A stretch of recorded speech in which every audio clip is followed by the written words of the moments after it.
Yeah. Vertigo Voices. Said that really loud to mask me turning off the fucking keyboard. We do what we must here. Hey, everybody. Welcome to another episode of Vertigo Voices. I hope you enjoyed The Wolf Among Us. And I forgot to mention last time that we were breaking away from pilot season for an episode. But guess what? We're back with pilot season. Is it even really a running thing if we keep interrupting it? No, I don't think so. We make the rules here as we go. Yeah, I guess. So we're back with pilot season. We're going to watch the first episode of Doom Patrol, which I just realized, technically speaking, this is the first episode of Doom Patrol, but it's not really the pilot. No, they had a backdoor pilot on an episode of Titans. Aha. Well, you would know more about that than I. Do explain. No, there's an episode of Titans where they meet the Doom Patrol. That's it. Okay. Most of the cast is the same. The only difference is Crazy Jane isn't on it. Oddly enough, Cyborg was never in an episode of Titans, which is weird to me. That is weird. He's only on Doom Patrol. And the Chief had a different actor playing him. Yeah. It was a Hispanic actor whose name I can't remember. But yeah, so then when they announced the show, the same three play Negative Man, Robot Man, and Elastigirl, but the Chief was recast. Also, the Chief can walk in Titans, and he gets crippled at the end of the episode. Hey. Well then. But other than that, it's a nice little setup for the characters. Although I believe since then they've announced that they take place in different universes, so it doesn't. I don't know, whatever. All right, we're gonna watch Doom Patrol. First episode. This is the Blu-ray of the first season, so we're gonna hit the pilot on 3, 2, 1, go. Play. And we're off. Black screen. It's just saying 0. It's not playing yet. Colby's probably going to do a lot of talking here because I'll just say right now, this is a Vertigo for me, and I really love this show. Why do you do that at the start? You did a Swamp Thing too. You gotta build to the fucking... It's dramatic tension. Come on, you're in theater, you know this. I'm sorry. Did I get too excited? No, I don't like this show, so... Well, I like Swamp Thing. Yeah, no, I'm just saying that since you like Doom Patrol, I'm going to say I don't like it. No, fine then. So, Go ahead, me contrary. I forgot Matt Bomer plays Negative Man. I haven't finished the second season of this. I've only watched the first season and like half the second. I need to do a big rewatch of the whole series because when I was watching season 2, it had been since season 1 was new, since I watched it. So at the beginning of season 2, they're all tiny. I was like, where the fuck did they get small? Like, I totally forgot how the season ended. I haven't started the second season yet, I have to admit. Well, picks up directly after season 1. Okay. Yeah, Doom Patrol's an interesting franchise. They were created in the 60s, almost exactly, it's like within a couple months of the X-Men. I heard that this actually came out first. Yeah, I think so. But they're probably conceived around the same time. Yeah. Just with the way publishing works and all that. But so they're both stories about like freakish outsiders with strange powers who are led by a mysterious dude in a wheelchair. Mm-hmm. And there's some obvious direct similarities between the two franchises. And for some reason, X-Men took off like crazy, and Doom Patrol never really became like A-listers. The 60s iteration was around for a while, and then they kind of went away for a while and came back and went away and came back. And it's just been this weird, fluctuating publication history of differing continuities and creative teams. And depending on who's writing it, depends on how serious it's taken and how meta it gets and all that. And it's an odd franchise, but it's one that I really like. I haven't read the entire series, but I've read a chunk of it. And I think this show is about as perfect an adaptation of this series as you can get. Do you know any of the story behind how it came finally to be a show? What the decision was? Not really. There was a ton of different scripts. Like it's, well, maybe not even scripts, but it's been optioned multiple times over the last 20 years or so into movies. Usually kind of trying to play up the X-Men angle, I think. Just DC being reactionary and wanting a franchise and wanting an X-Men movie. And this was like 2002, 2003. I remember reading that there was that they'd optioned it, and then it switched hands and different creative teams and blah, blah, blah, blah, blah. And then when the DC Universe app started, they wanted new shows, and this was one of the ones that they picked. They chose wisely. Yeah. And it's still alive. The DC streaming app has ridden off into the sunset, but Doom Patrol's still going on HBO Max. The second season premiered there, and the third season is in production. They actually just announced that Michelle Gomez, I believe is her name, is playing Madame Rouge in the third season. She's a Doom Patrol villain. And you mentioned earlier she was in Doctor Who, but I can't remember what else I might have seen her in. I don't know, probably not anything. she's really well known for Doctor Who. And let me see. I'm going to look her up real quick while we're watching Alan Tudyk get turned into the villain. Very good villain. Michelle Gomez. There she is. She's on Sabrina, apparently. I don't know. I've never seen it. I see her face, though, and it's like, I've seen her and stuff. She's in Green Wing, Bad Education, The Book Group. A lot of British stuff. Chromophobia. Well. The Wedding Video. Ooh, she was on Taggart back in the day. Really? Yeah. You know what Taggart is? I've heard of it, but I've never watched it. It's a show with Edward Woodward. Oh. Edward Woodward. Wait. Fuck, maybe I'm wrong. Maybe I'm thinking of a different show. No, that's not Edward Woodward at all. Fucking what show am I thinking of? Okay, hold on. We're going to go on a diversion here. That was, we just saw Brendan Fraser's ass. Starring Brendan Fraser's ass. Actually, it's nice to see him in this show. Yeah. He disappeared for a long time. Yeah, he had a rough time. It's not The Equalizer. That's not what I'm thinking of. Hold on, just give me a minute. I will talk about his ass. Just give me a second. To be continued. It's not The Equalizer. That's not what I'm thinking of. Can't be. Must be. God damn it. I swore there was a show that he was in that was called something like Taggart's. You'll remember it tonight in the middle of the night. No, because it's not on here. I'm probably just thinking Taggart and for some reason conflating the two. I feel like a fucking idiot. All well and good. Anyway, so yeah, what's his name?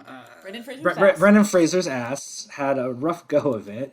So Brendan Fraser, when he was doing one of the Mummy movies, he like injured his back really badly. Oh. And that put him out of commission for a while. He also had to deal with sexual harassment with some producers. What? That like sunk his career for a while. And he just kind of got pushed out of the limelight through absolutely no fault of his own. And this has somewhat kind of reignited his career a bit. Like, like he stars as a superhero now. That's pretty fucking cool. That's awesome. and it's now that he's kind of back in the spotlight a bit more, people are now talking about what a raw deal he had and how he got just, fucked out of a really good career. And it's nice to see people acknowledging that and acknowledging the work that he's done in the past. Because, he could have been the next Harrison Ford, the Mummy movies were fun, swashbuckling action a la Indiana Jones. Kind of like, oh Christ, what's the modern day movie I was just thinking of that's in that vein? Oh, I don't know, it doesn't matter. There was something that was just like in my head. It was Taggart. I was thinking of Taggart. Duh. He could have been the modern day Taggart. Alas. No, I think the last thing I saw him in before he disappeared was Gods and Monsters. That was before The Mummy. Was it? Yeah, that was like 97, 96. Wow. Mummy was 99. First Mummy was 99. Wow, Yeah. really? Well, you mentioned earlier being flabbergasted that college was 20 years. Yeah. It's like, no Just way. completely blown away by the concept of time. That was 98, was Gods and Monsters. Mummy was 99, so yeah, it was before that. Okay. Never mind then. Good movie. He's great in it. Yeah. It's sitting on that pile of discs right there. That's my DVD player. Because I have James Whale's Frankenstein and Bride of Frankenstein right underneath it. Nice. And I'm going to have a threesome with those movies later. I want to watch. Would you like some alone time? If I'm gonna see those, yeah. No, but I'm planning on watching all three back to back because I've been wanting to do that. Hey, there's Negative Man. Hello. The way they do the Negative Man effect is pretty good in this because it's a hard effect to do because in the comic he's always just a black silhouette with like energy around it. Right. And like, how do you fucking make that 3D? Indeed. I think the way the show does it is really well, and I fucking love Chief, Timothy Dalton. Yes. Yeah. He's an insanely underrated actor who's been working consistently for decades, and people think of him as the Bond in those two movies that we don't like. But he's done so much more than that. He really has. He really has. He's a very good actor, and honestly, I'm gonna go against the popular vote here, but I really don't think he was that bad of a Bond. No, he was a fine Bond. I mean, he's nothing wrong with his take. It just wasn't Sean Connery, so people get pissy because people are dumb. Well, to go down that rabbit hole, it's like somehow he was placed lower on the rung than Roger Moore. And no offense to Roger Moore, but seriously, some of those Bond movies are fucking ridiculous. Yeah, exactly. But that was the ridiculous era. I don't hate any of the Bonds. I don't even hate Australian Lazenby. Oh, no. I think all the Bonds are fine for what they do, but I think that he was kind of hard done by it because he was in between two more iconic Bonds. Brosnan restarted the franchise, and Moore was Bond fucking forever. Oh boy, howdy! Yes, he was Bond like when he looked like he should be the Bond girl's grandfather. Exactly. He was Bond when he probably should have been cute. Yeah. But I like Timothy Dalton. I remember watching Hot Fuzz in the theater and being like, where the fuck has this guy been? Because he's magnificent in Hot Fuzz. He is. Yeah, where the fuck was he's been doing stuff. He's just not on probably American cinema radar. True. He's been doing a lot of things here and there. But he really fucking nails this character. Like, he makes this role his own, and you can tell he's having a lot of fun with it. His what's the word I'm looking for? Balls. His balls. They're just off screen every time he's on camera. Like right now. His balls are out. The entire crew is reacting to it. He lends so much gravitas. Right now his balls are just off camera. The actor, what's her name? Elastigirl. Her eye line is actually his And if you watch the show long enough, you will see spots where you can actually see his balls on camera. No. You know what else Timothy Dalton was really good in? What was that? Taggart. I really need to watch that. Everyone was in Taggart. Brendan Fraser.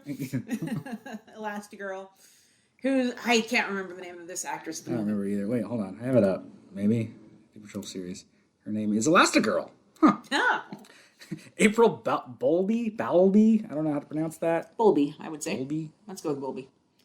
She's great. Yeah. She does really... Oh, that's the only time you really see Robot Man's whole body. That is true. He's always got the jacket on after that. And his torn jeans. Yeah. Which I don't know how he gets in. Yeah, exactly. I don't know, he gets in the jacket. If you notice, the jacket sleeves are torn, like right here, or maybe there's a zipper or something. But it's one of those, like, that wouldn't work. Like, you'd literally tear that off every time you put it on or off. So maybe he just doesn't change. His t-shirts change, though. True. There's a few t-shirts he cycles through. Part of the physical therapy process. Yeah. Anyway, you were saying. Was I? I don't know. You were going to say something about April Bowlby. Yeah, the Robot Man became Taggart in the later seasons of Taggart. And No, it was weird. It was weird to see Robot Man acting against Brendan Fraser because they were both on it at the same time. It was just... How they brought those two together. It's a story. Is this joke working? I can't... I don't know if it is, but I'm having fun with it. So one thing about Robot Man's design. So his design is very... Like, it's exactly the same as the comic, basically. Mm-hmm. One thing that I hadn't considered until 2 summers ago, I was at a Comic-Con, and I met this artist who I really like. This artist named John Delaney. He did the art for a comic series in the 90s called Adventures in the DC Universe. And that comic was, like, seminal for me as a kid because it introduced me to a lot of DC lore. And meeting him and talking to him for a while, he drew me a picture, and I just bullshitted with him for a long time. He said that one of the issues before that series got canceled, they were going to do an issue focused on Robot Man. And he said they didn't get to. And he goes, Robot Man's my favorite character in comics, and I really wish I could have drawn him. And I was like, oh, that's cool. Like, do you like the Doom Patrol show? He's like, yeah, I like it. He goes, but man, there's one thing that hangs me up.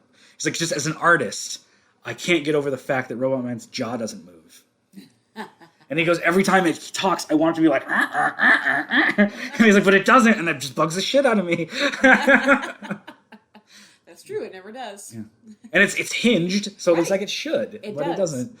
And now I can't not see that. Like, I feel like they probably tried it and it doesn't work, or maybe it was too loud or too distracting or something, but I cannot say that it ever moves. That's true. I did not notice that before. Yeah. Oh, here's Matt Bomer as Larry Traynor. I absolutely love the changes that they made to this character.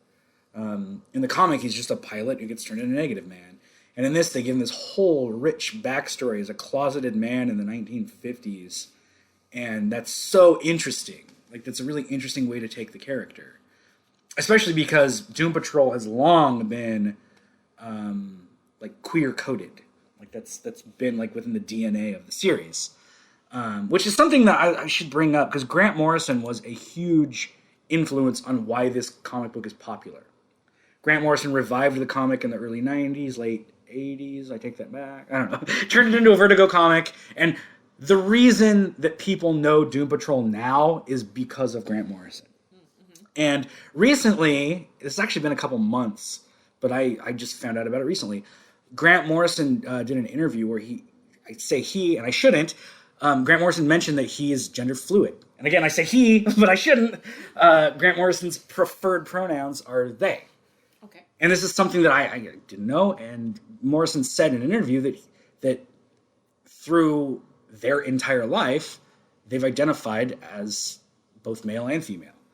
But there was not the available terms to really express that. Mm-hmm.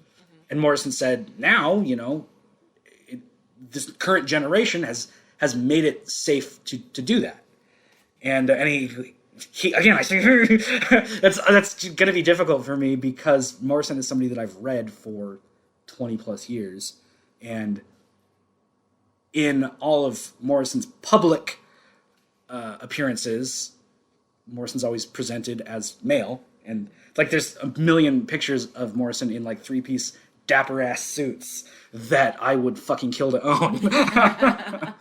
But I don't identify as strictly male. And it was interesting to read that interview of like this 56-year-old person, or however old Morrison is, discussing that as like finally feeling comfortable enough to come out, basically. That's fantastic. All because of this new generation making that acceptable. And that, I think, is kind of an interesting, I don't know, not subplot, but that's an interesting way to look at Larry Traynor's story in this series. And I don't think that was intended back in the day. Like when Morrison was writing Doom Patrol, that wasn't a part of Larry Traynor's story, I don't believe. But that kind of gender fluidity has been throughout the series since Morrison's writing. Like Danny the Street.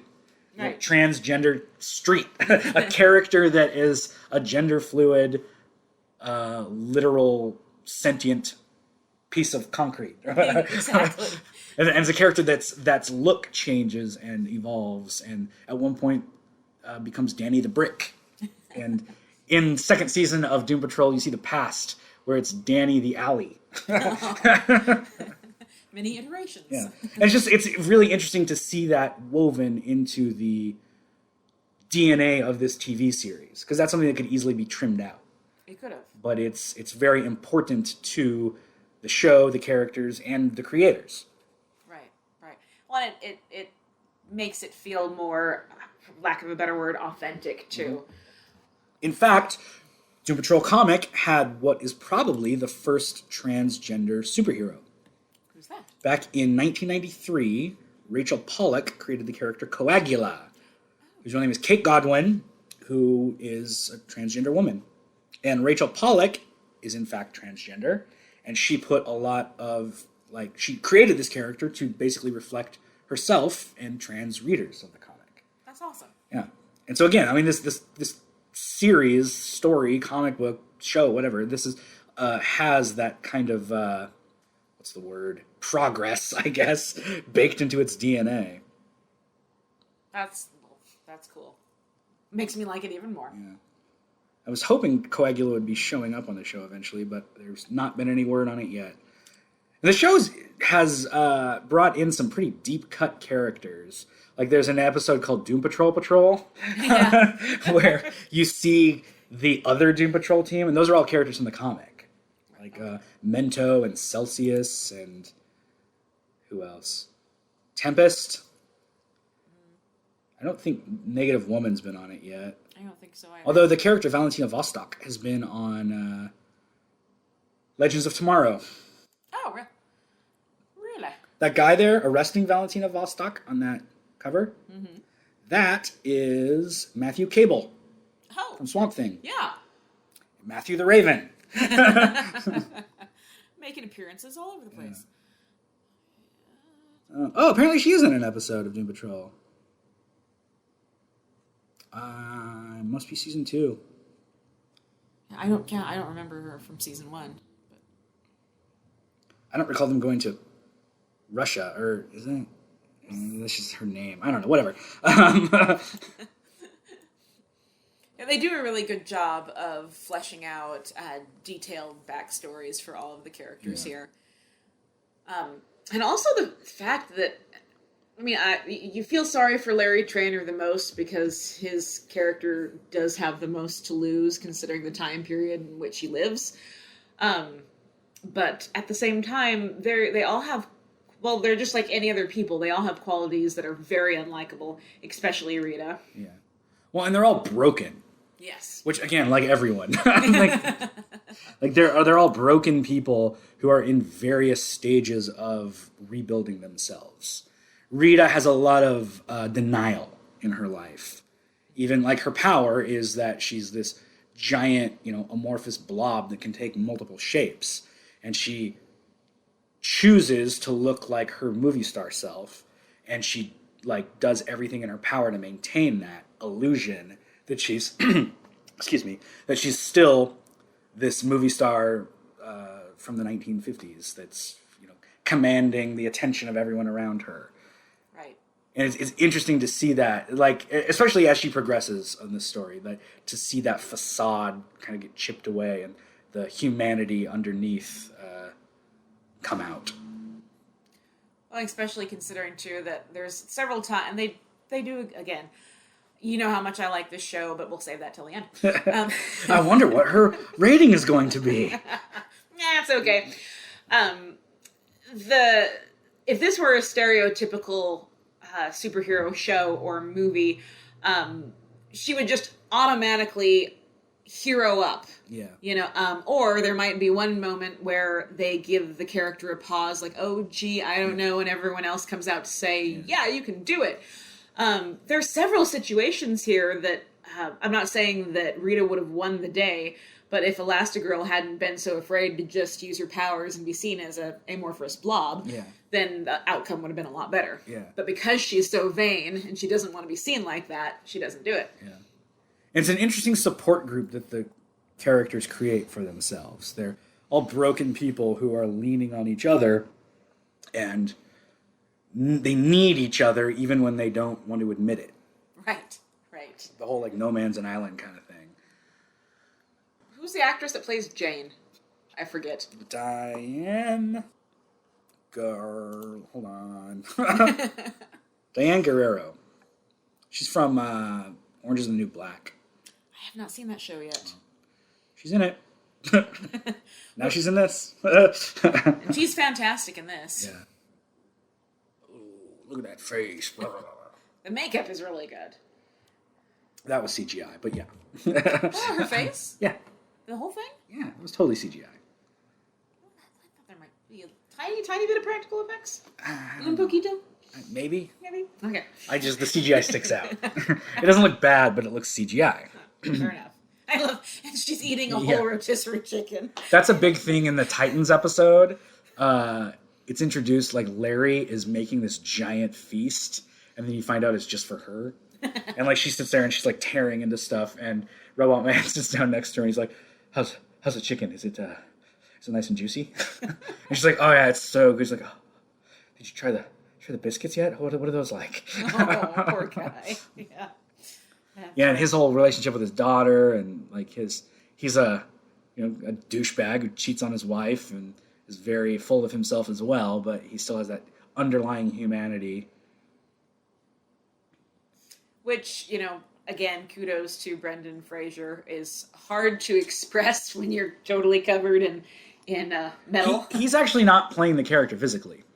Well, no, but his voice. Yeah, his voice. The voice or the body actor, I can't remember. I don't know why it's not listed like up front, but you have to digging around for it. Gibson Todd. Wait, no, plays him as a child. Fuck, he plays his body. Riley Shanahan, and then Matthew Zuck plays Larry Traynor's body. Huh. Why did they get someone else for... Because the actors were actually cast for the voices and the body, and the faces or whatever, after the fact. Oh. They actually filmed a good chunk of this before they cast those roles. Oh. And they wanted name actors, They wanted to put Matt Bomer's name in the opening credits instead of Matthew Zuck. Fair enough, okay. So yeah, the only one who is the same actress throughout, or same actor is of the actual patrol, is Rita and Jane. Yeah. Okay. And I guess technically Cyborg is a member of the team. True. Yeah. It feels weird to me that Cyborg's in this show. I don't again, Titans was filming and released at the same time. Cyborg is inherently connected to the Teen Titans. I don't understand why he wasn't put on that show. That said, I think I don't know how to pronounce his name. Joyvan? I don't know how to pronounce his name. The guy that plays Cyborg. I think he does a fucking excellent job, and I think he plays... Their look of Cyborg looks so much better than the Justice League movie. Yes. And I like the fact that he wears clothes, He hasn't abandoned his humanity. He's always wearing a tracksuit and... Looks like he's training. Yeah. And I really like the few times you really get to see his, the chest piece. Because it looks really cool. It looks like the comics, man. It looks fucking... it looks like he should look. Not just some weird silver Rubik's Cube like the movie. Yeah, talk about CGI that's really obvious. Yeah, Christ. Yeah. And what I like about... Well, I guess my only theory is the reason he's in this is because aren't there several iterations of Teen Titans already out there? Yeah. There are. There's an animated series and movie and all that. But Cyborg's a character that, in all that media, is directly connected to the Teen Titans. True. So I don't understand why you wouldn't want to tie those together. I'm pretty sure they, cynically, I'm pretty sure they just threw him on here because they need a black guy. They wanted some diversity. Which, that's not bad. I mean, yeah. Bring in some diversity. There are black characters in Doom Patrol that they could have used, but they probably, more than anything, it was probably just they wanted a recognizable character in pop culture to put in this. Cyborg is the one that wasn't in Titans. I don't know. Who knows? There's only a million reasons. I like his inclusion in the show. Just when they first announced it, I was like, that's weird. Yeah, not what you'd expect. But it works. It works very well. And I like the fact that it just in terms of he's like this really focused, motivated young man who eventually wants to join the Justice League, and he works out and he really takes the whole hero bit seriously, and then somehow he falls in with these guys who don't take it seriously at all. He's not in this episode, but I really like when they introduced Willoughby Kipling. Oh yeah, played by Mark Shepard. That character was actually supposed to be John Constantine in the comics. Morrison wanted to use Constantine, and DC told him he couldn't. Told them they couldn't. So Morrison just created Kipling as like another occult detective. So fine then. Yeah. Just they had other plans for Constantine. Who knows? This was the 90s. I don't fucking know.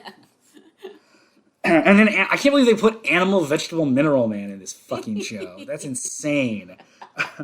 He is funny. I like him. Just his the actor too is really familiar. Yeah. Who plays him? Alec Mappa. He's a comedian. I've seen him in something else, like some other show, maybe. Oh, I'm thinking. That's a movie. Wait, yeah, movie. Excuse me. I've seen him on like a comedy series or something. He's on Ugly Betty. Maybe I've just seen him on commercials for Ugly Betty. Oh, there you go. Two Broke Girls, maybe? I don't know. He's been in a lot of like bit parts in comedy series. RuPaul's Drag You. Okay. As himself, a guest judge. Yeah. Okay. Well, he's great here. Yeah, I can't believe they put in fucking Animal, Vegetable, Mineral Man, and not even as like a main character. He just shows up on the news or whatever. And like the fact that they have him on trial and he pleads the fifth because he doesn't want to testify against his dinosaur head. If anyone who hasn't watched this show, not the lowdown version is that anyway, there's this part where they go to Argentina and people who pay enough money can be transformed into a super being. And what I love about his character is he's so excited to be there. He's a total fanboy of this crazy Nazi scientist. And after the fact, like, you think he would be pissed because he comes out and he's got a raptor head on one shoulder and like a celery stalk for a hand. So you think he'd be so upset, but he's like so happy that he's this weird, messed up super being. I love the security cam footage of him robbing the store and the dinosaur head like bites him and get in a fight. It is a very good bit of comic relief. Oh, there he is. So Doom Patrol also showed up on an episode of The Brave and the Bold, the Batman animated series called The Last Patrol, and it is packed with references to the Doom Patrol comics. Like there's a scene where I can't remember which character. I want to say Negative Man is like working at a circus sideshow, and they show posters for Dorothy Spinner and Flex Mentallo, and they fight Animal, Vegetable, Mineral Man, as well as General Zal, Monsieur Malat, and The Brain, and all these characters who are Doom Patrol villains. And then the episode fucking ends with General Zal trapping the Doom Patrol on this boat right next to this island that's like sparsely populated. There's like 200 people that live on it. And he goes, there's a button on the boat, press it, set off a bomb and kill yourself. If you don't do that, I'm going to blow up this island full of 200 people. It's not a lot. It's not a city. Are your lives worth theirs? And the Doom Patrol decide to sacrifice themselves. But before they can, Batman saves the day and stops General Zal. And he's like, oh, you got me. Except, beep. And the boat explodes and kills the Doom Patrol. Oh, wow. And this fucking kids show is like, Jesus. Damn. Yeah, because that's the Doom Patrol in a nutshell. They're constantly, dying. Yeah. They're one of the few comic books that has had multiple major characters die and get replaced. Then have the replacements die and get replaced. It's a dangerous crew to be a part of. Yeah. And I just remember that was a very fucking cool episode of Brave and the Bold because of how well it handled the characters. But they've made multiple appearances in other media. There was the Teen Titans animated series had a season that the Doom Patrol popped up in a few episodes. I think they showed up in the finale of that series as well. They tied in their backstory to Beast Boy because he was a former member. I believe on that show, Henry Rollins played Robot Man. No, that was Brave and the Bold. Oh, okay. Well, apparently I need to watch Brave and the Bold, too. A lot I need to add to my list here. Wait, now I'm curious. I want to say somebody else played him in, like some voice actor played Cliff Steele in Teen Titans. He was played by Peter Onorati in Teen Titans and Henry Rollins in Brave and the Bold. Like the Henry Rollins? Yes, the other Henry Rollins. Come on. Okay. Smart ass. Wow. Yeah. I did not know that he did. Yeah, he does voice acting every once in a while. Whoa, he's in Teen Titans Go, played by Flula Borg. I did not know that. Flula Borg is a German comedian who is going to be in Suicide Squad. He's playing Javelin. I think you mentioned him in prior episodes. That's a hell of a name, Flula Borg. Yeah. He's a really fucking funny comedian. If you ever get the chance, look him up on YouTube. He's got some great sets. You won't be disappointed, huh? There's a whole thing about about why Germans are villains in movies. And it was a episode of Conan or something, or Conan had something how come Germans are so pervasive of villains? Does that offend you? He's like, no, it doesn't really offend me because look at history. I get it. That's great. All right, I'm gonna write that down on the list. I'll have to look up some of his stuff. Oh, while we're on the subject of characters that are included in this show, and okay, I'm sorry, this grossed me out. Beard Hunter. Oh yeah. It's a character from the comic. Uh-huh. He looks. One of the things I really like about this is that they'll adapt a lot of weird characters like that, and give them costumes or gimmicks or whatever from the comic, but completely change the way the character looks. Beard Hunter in the comic is this just muscle-bound. He looks like a fucking superhero, Right. He's blonde and and the Beard Hunter in the comic wears the same outfit, but he's this dumpy, pudgy guy. And I just want to congratulate Doom Patrol. I haven't gagged over a show in a long time, and I watched Human Centipede recently, but no, it was the Beard Hunter that made me just Yes. He's a gross son of a bitch. He is a gross son of a bitch. Here's a good example of character translation. Oh.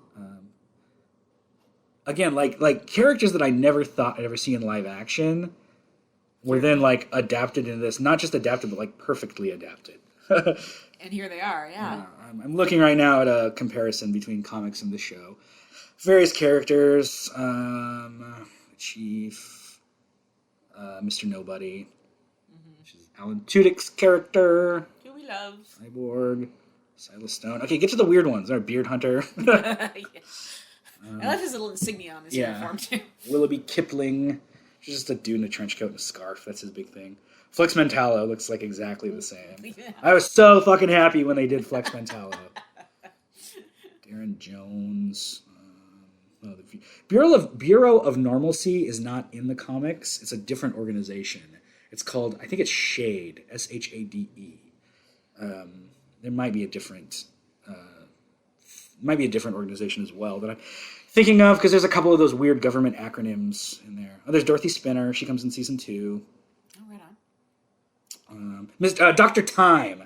Oh, wow. I remember seeing the images of him before season 2 came out. I was like, are you fucking kidding me? It's a dude with a big clock head. Because why not? A Red Jack, another weird character that, again, is pretty well adapted. Just that odd design. He looks really cool. Oh, they didn't have the candle dude. Candlemaker? I think that's his name. There's this enemy in season 2 that I think is a creation of Dorothy Spinner.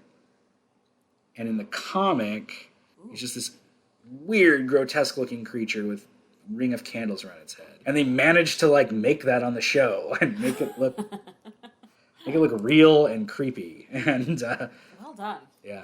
Yeah. Yeah. It's one of those things that usually you'd think that, so many years ago, you'd be like, no, this isn't, you can't adapt this. Yeah, exactly. You gotta change it. Yeah. But no, they do. And it's zany and it's weird, but also very grounded and a lot of fun. Yeah. And so, I mean, they focus on the characters' cores, you know, like the damaged people needing support and growing. Right. And when you have that as the core, you can be as fucking wacky as you want, or as grotesque or weird or campy or whatever. And you can balance all of that as long as the core is strong. Right. It's the exact same reason why the Marvel Cinematic Universe does so well. It's just a completely different example of it. You know, the MCU stays true to their character's core and then makes accessible, wide-reaching comic book stories that you know have become a pop culture juggernaut. This takes the same approach, but to this weird, eclectic group of castaways. Who would not have found each other anywhere else. Yeah, and this show has become incredibly popular, just with a different audience. Well deserved. Yeah. And when is season 3 coming out? I don't know. It's just in the works. I don't even think they're filming yet. I don't know. They may be. Who the fuck knows? But there's not a release date set. That's for sure. But they are filming.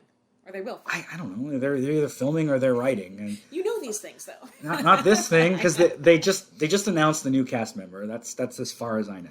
Okay. I haven't seen any set pics, so I don't know if they are actually filming. But I'm just glad that it didn't get like shunted away or just killed off when the streaming app went under. Exactly. Yeah. It was no Swamp Thing. It lives on. Which is Swamp Thing's death greatly predates the death of DC Universe, though. True. But yeah, it's nice to see shows like this that connect with people. You know, it's this weird world of zany goings on that has really clicked in fans and new fans as well. Like I explained the finale of this season to somebody, like when it came out, like, no, you've got to watch fucking Doom Patrol, man. It ends with a giant rat and a giant cockroach making out. Oh, what's the cockroach's name again? I can't remember. Oh, it's played by Curtis Armstrong, though, of the Revenge of the Nerds fame. Does Curtis do any more voice work in the show? I don't think so. Okay. He's done a lot of work, or voice work just in general. Let's see. Is that his name, Curtis Armstrong? Just fucking up names left and right. That's why we have the internet. It's okay. Where the fuck is the character? I can't remember the cockroach. Can't even remember the rat's name. It was like Captain something. Oh, yeah. God damn it. Funny episode. Yeah. But I just remember at the end when the roach... Ezekiel the cockroach. Ezekiel, thank you. Is played by Curtis Armstrong. I was right about that. You were. When the first season ends, when they face off, and the cockroach and the rat fall in love with each other, and I can't remember who says what. I think it's the rat. Says, "Baby, I'm gonna spread you like the plague." Admiral Whiskers. Admiral Whiskers. Yes. Okay. His Batman origin.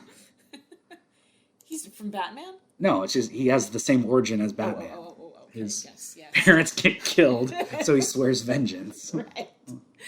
Oh, poor Admiral Whiskers. Yeah. Admiral Whiskers and Ezekiel are made up for the show. They're new additions.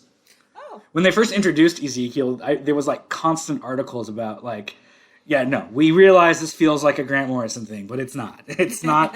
It's not from the comic. This is actually a new character. It works out perfectly. One of Crazy Jane's, one of her personalities is not from the comic either. One of her like well-used ones. Hammerhead's from the comic, isn't it? Yeah, it's wait, which one's Hammerhead? The really angry, super angry. Sisters. Always wants to fight. It's Silver Tongue. That's the one that's made up for the show. When she has like silver shit dripping out of her mouth. Yes. And every time she speaks, the words become like razors. Yes. It's a very visual power, and they probably just invented it for the show to give her a power that's more visual and more threatening. Oh, fair enough. It is very threatening. The others are somewhat defensive and or just within her, like fucking, what's her name? The little kid one. Baby doll? Yeah, Baby Doll. There was another one I was thinking of, though. The one that's, God damn it, Penny Farthing. Oh, okay. Yeah. They also did a very good job on that. Oh, and I forgot they folded Black Annis in with her. This is a different character in the comic, I believe, that gets folded in with... Is that her? So there's one character that she plays later on, or later on, one of her personalities becomes like this, like guru, like religious leader. Yes, yeah. That is actually a different character in the comic. Okay. And it's from a later run in Doom Patrol. And in this, they folded in with one of her personalities. I thought that was a really clever way to combine them. Look at his ankles. That's too skinny. That robot suit doesn't go all the way down.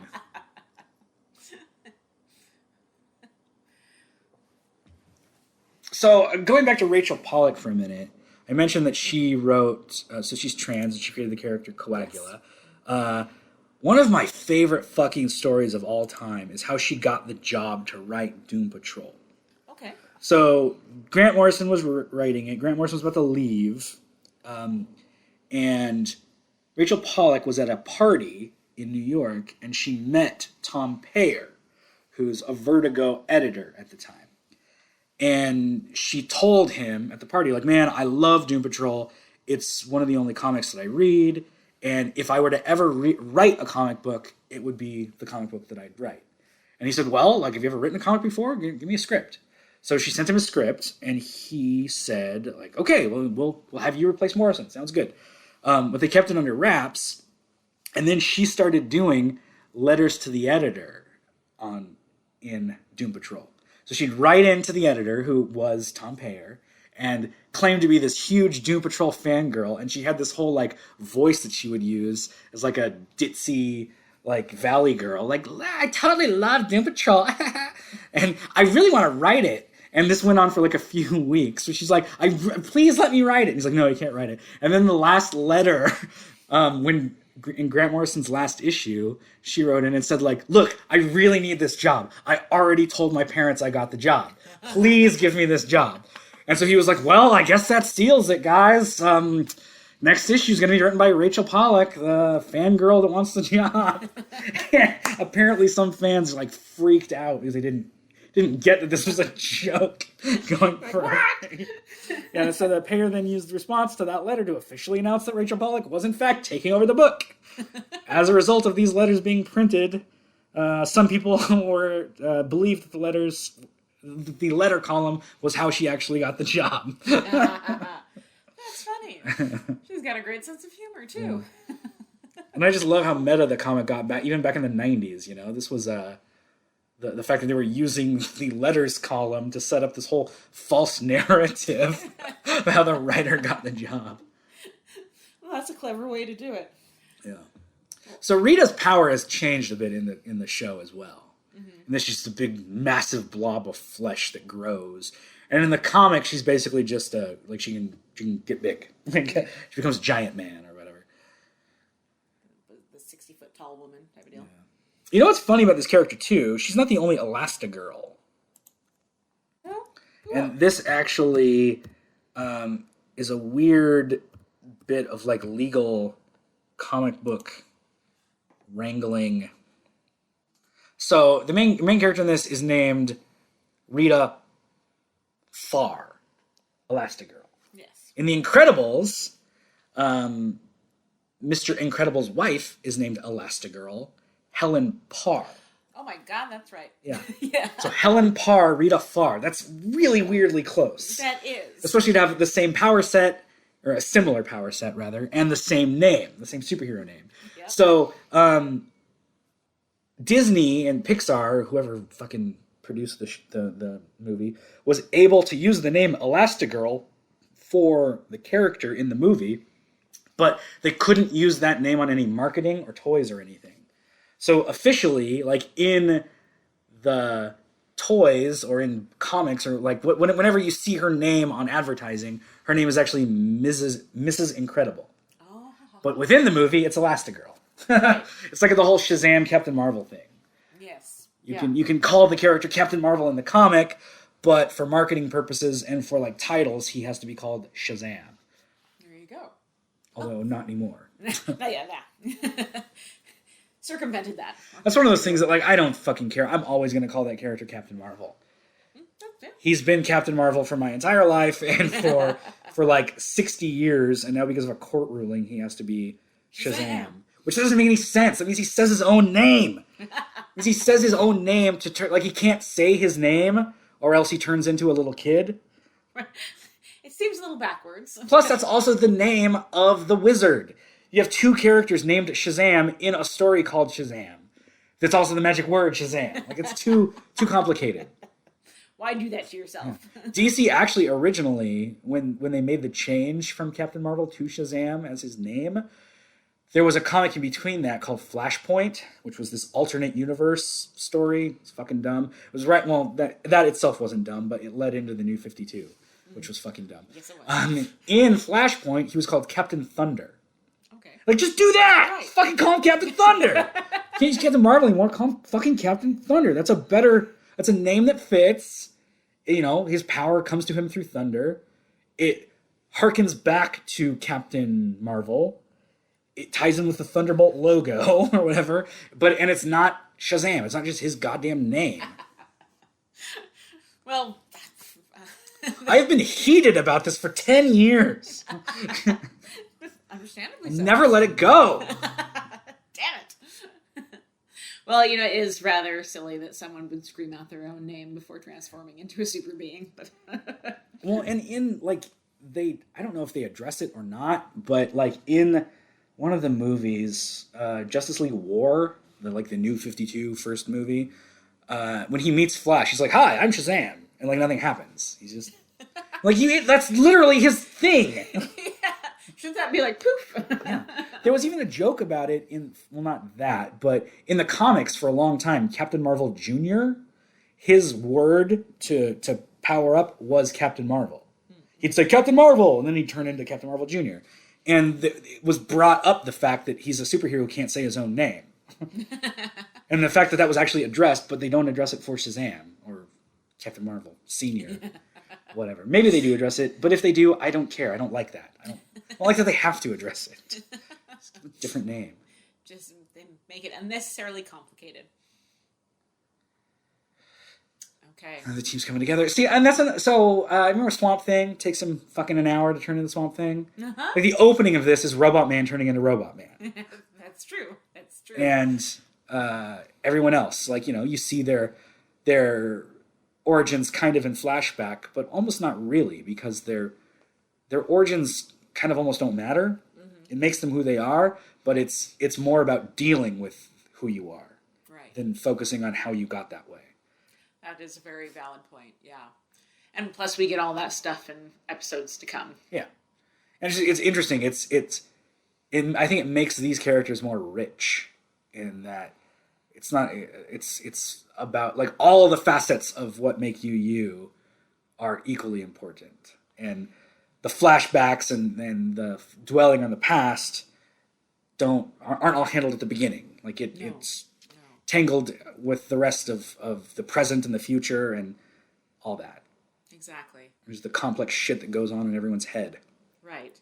Well, especially with all of them in how, again, words, hard, English, Anyhow, all of these characters and their backstories, like you alluded to, like if we had to see Jane's backstory within the very first thing of the pilot, then that would be entirely its own show. Yeah.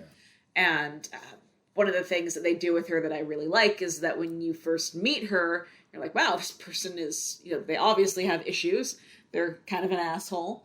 But as the show goes along, and you're like, oh, well, yeah, if I had that much swimming around in my head, I might be a bit of an asshole too. But again, they don't feed it to you all at once. And the characters are more multifaceted. Christ, you talk now. You go ahead. I love the episode where they go into Jane's mind as well. That's the one. That's so interesting. And that's also right out of Morrison's comic. That's exactly what it looked like and what the characters looked like and what her psyche looks like in the comic. That was one of my favorite episodes of the first season. And isn't Black Annis shows up in that, right? Maybe. I don't know. I think so. A few of the Doom Patrol characters have been turned into toys.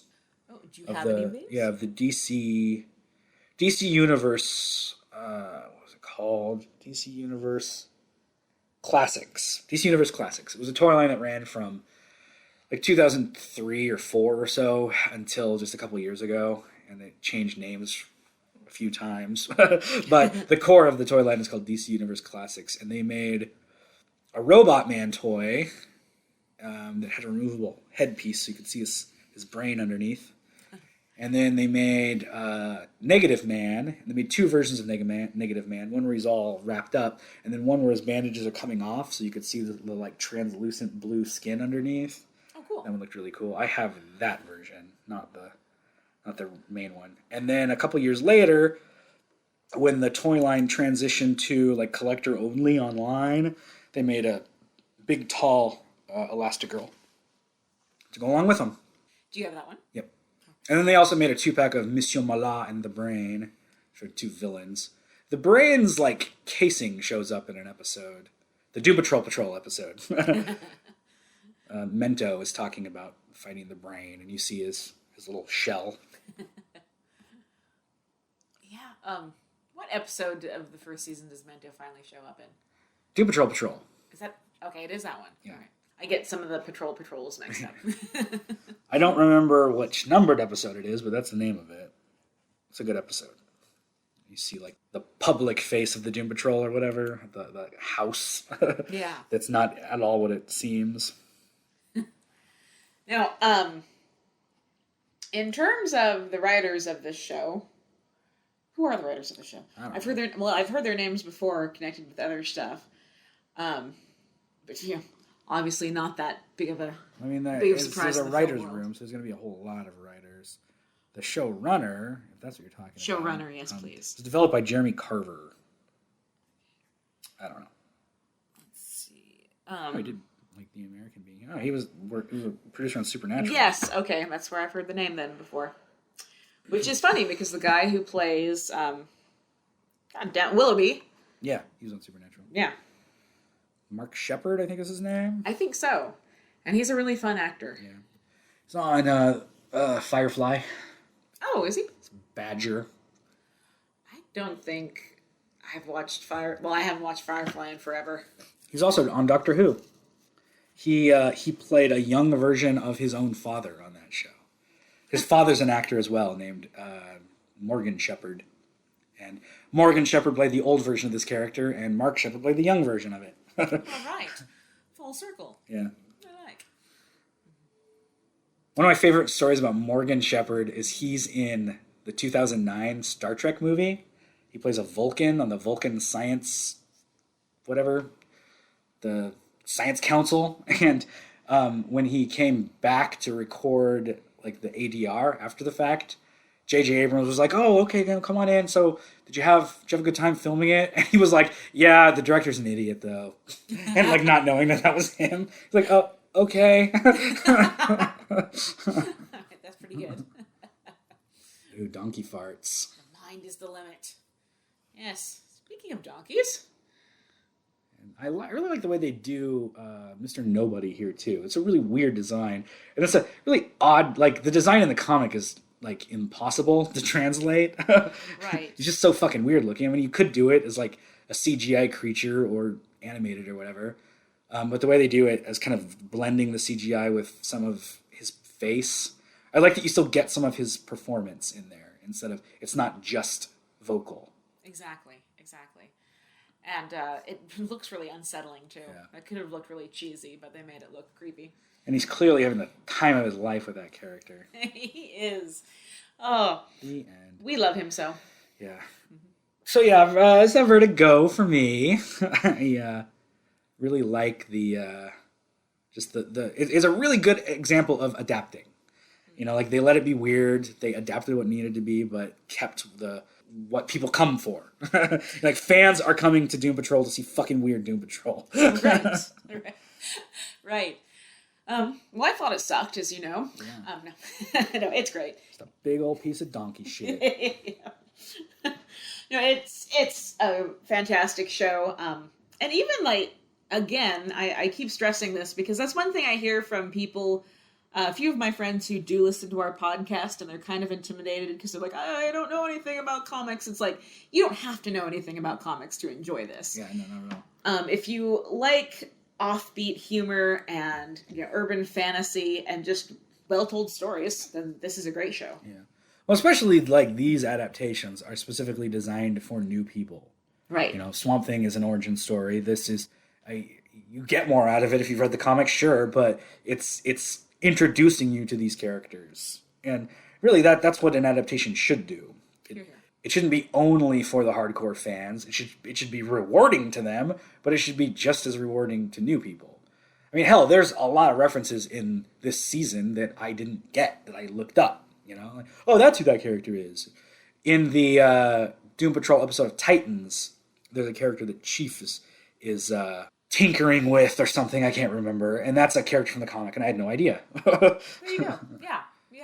There's something for everybody, by golly. Yeah, it's a great show, and I'm glad that it's still going, and you should watch it. Vertigo go. Yeah, it's on, the whole series is on HBO Max.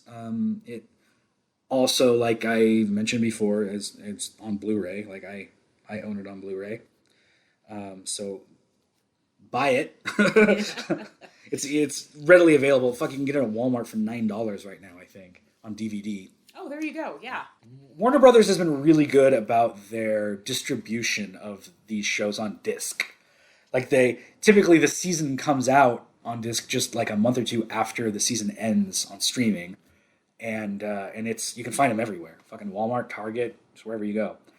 And I would highly recommend getting into this show. And they make make nice shelf candy. Looks good on my shelf there. Yeah, absolutely. Yes. Along with the James Whale, it all comes together so nicely. Yeah. James Whale, who directed the pilot episode of Taggart. Oh, Taggart. As we all know. Well, now I'm fucking curious. But a wonderful show. Yeah. Find it and watch it. Binge it. We're still in the midst of a pandemic. Stay home and watch Doom Patrol. Yeah, exactly. You'll be glad you did. Pretty sure HBO Max is cheap, right? Yeah. So yeah, just do it. Fucking do it. Yeah, so end of the show time. Don't have any comments. Wait, let me double check. Make sure if we got any reviews from last time. Probably not. What's coming up next for our dear listeners? Just a minute. Okay, no reviews. So, suppose we should address the Snyder Cut shaped elephant in the room. That's going to be, by the time this episode comes out, it'll already be out. That's true. Fuck, that's, wow. Time's weird. Every day we march inevitably closer to our inevitable demise. And all we can do is cling on to the Snyder Cut flotsam and right close. That's weird. So anyway, Snyder Cut's going to be out by the time this comes out, so we're going to have to watch it. I will do my damnedest to tertiarily tie it into Vertigo to give us an excuse to finally fucking get over that. Come for the bonfire. It'll be fun. Yeah. So, yeah, Snyder Cut. And then I talked a while ago about wanting to read Human Target. And spoiler alert, I've already fucking read it. So I'm on the last couple issues of the ongoing series now in my own life. So, yeah, I'd like to talk about the original Human Target... Vertigo's original Human Target miniseries. And then do an episode about that. So I guess that's what we're looking at. Snyder Cut and then Human Target. Fuck, what did I just say? God damn it. We knew you'd get there. Yeah. And who knows? For all I know, I'm completely isolating listeners by talking so derisively about the Snyder Cut. Because it has its fans. It does. Fuck, there was enough people interested in it to get a major studio to say, yeah, here's $70 million. Fucking finish your dumb movie. And I know people who aren't even fans of the movie, but they think that Zack Snyder deserves the shot to share his vision. So, yeah, we're just the assholes who don't like the Snyder Cut. One of my favorite comments just the other day, because Zack Snyder has not shut up about this. He's got another movie coming out, Does he? Like, within a couple months. But hasn't said word one about it, because he's so hung up on this movie that he made 3.5 years ago. But anyway, he fucking, where was I going with that? He's got another movie coming out, but he's still spending all his time talking about the Snyder Cut.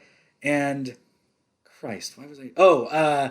He just came out a few weeks ago and was like, I didn't even take pay for this. Like, I didn't take pay to make the Snyder Cut. And somebody commented, like, did you get paid the first time you made the movie? Like, because that's, like, literally, that's, you did get paid. Yes. Don't do that. Yes. You got paid. This is on you now, spending your time and energy on this. Right. This is not about you helping some poor, small, independent filmmaker, come to a wider audience. Oh, dear. So, yeah, that's a really misshapen elephant. Yeah, exactly. Anyway, Snyder Cut, human target, gonna take my medicine and then have fun. Like, the Snyder Cut medicine and then enjoy talking about the next thing. Colby might be on Quaaludes for that episode, but we'll see. So, end of the show time. Like and subscribe, and make sure to share the episodes and fucking tell everyone. Tell your great aunt in Michigan to listen to the show. Right. You know what else she would probably be a fan of? Taggart. Go find the first season of Taggart. Look it up. It's probably streaming on some platform, like BritBox. Stellar show. Yeah. Like and subscribe. Follow us on Twitter at Vertigo Voices, Instagram Vertigo Voices, or email us at our email address, which is vertigovoices@gmail.com. Thank you for listening. Yeah, thanks. And see you next time for the Snyder Cut. Dun, dun, dun.